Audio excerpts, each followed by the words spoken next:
Et on y va. Le soleil nous emmène ce matin à Tcharoy. Tcharoy, la poudrière, face à de nombreuses difficultés. Fuite d'hydrocarbures, déversement de produits toxiques, déraillement de trains. Eh bien, analyse à retrouver aux pages 5 et 6 du quotidien de service public. À la une également du soleil ce matin, eh bien, Modou Diagne Fada qui déclare ceci. Il n'y avait pas de grosse divergence entre Macky et Idi. Analyse donc politique à lire à la page 4. Autre titre à la une du soleil ce matin, cela concerne cette fois-ci l'importation irrégulière de sucre. Le ministre du Commerce démonte les allégations. Ces propos sont à retrouver dans les colonnes du soleil. Je vous donne la page 8. L'enseignement supérieur, avec ce chiffre, 600 milliards de francs CFA investis depuis 2012 pour soutenir ce secteur. Et on termine avec l'actualité internationale. Au Burkina Faso, eh bien, l'opposition conteste le scrutin. On poursuit. Pour quelles raisons? Eh bien, vous aurez compris que vous pouvez retrouver ces raisons dans les colonnes du soleil de ce matin. On poursuit la revue des titres avec la une du quotidien, le quotidien sur la nouvelle stratégie de communication de l'État. Eh bien, l'État déconfine la parole. 8 ministres au parloir ce matin donc.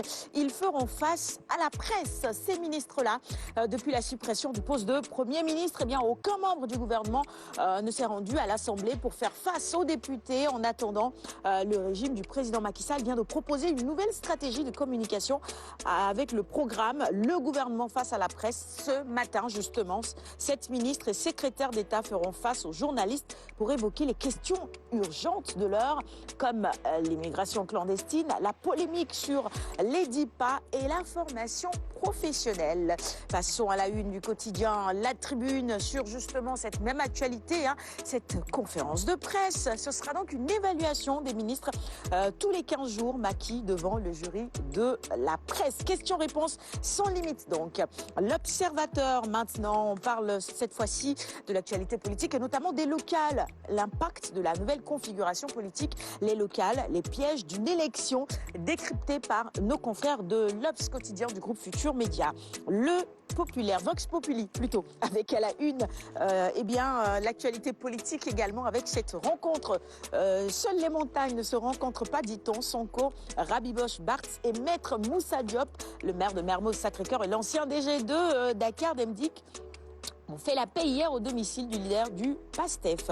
On passe à 24 heures maintenant sur l'émigration clandestine. Eh bien, nos confrères de 24 heures Info reviennent avec ce titre, le commerce de la mort. Libération, c'est une suite, justement. On parle toujours d'émigration clandestine. C'est un drame, tout simplement, avec ce jeune garçon âgé à peine de 14 ans qui a perdu la vie. Son père face au juge aujourd'hui, Doudou, le dernier acte d'une tragédie. Le père sera jugé en même temps que les 2 pères de famille qui avaient fait embarquer leurs enfants mineurs dans la pirogue.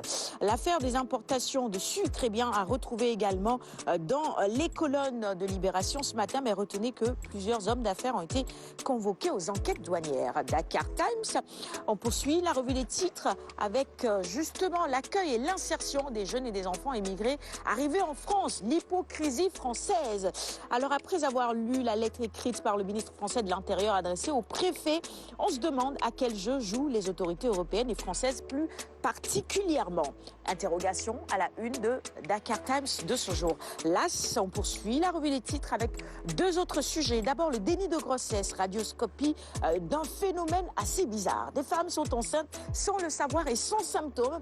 Elle apprend qu'elle est enceinte et accouche la même semaine ou le même jour. C'est assez surprenant. Allez lire ce dossier.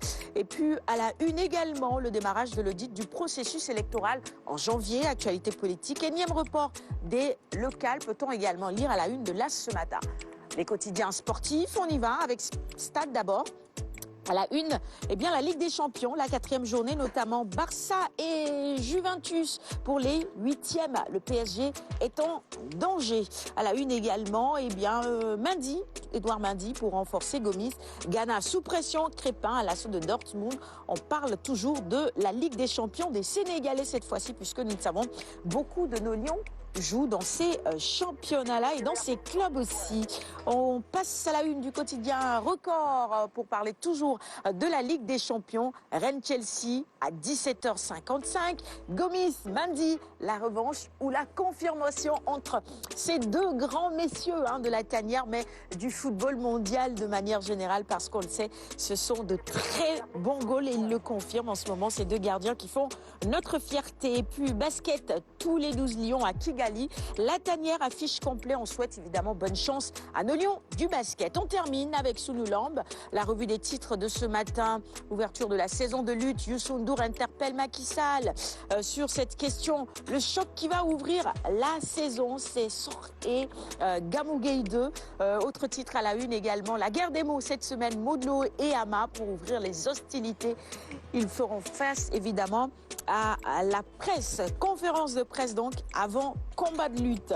À suivre absolument, surtout pour les amateurs.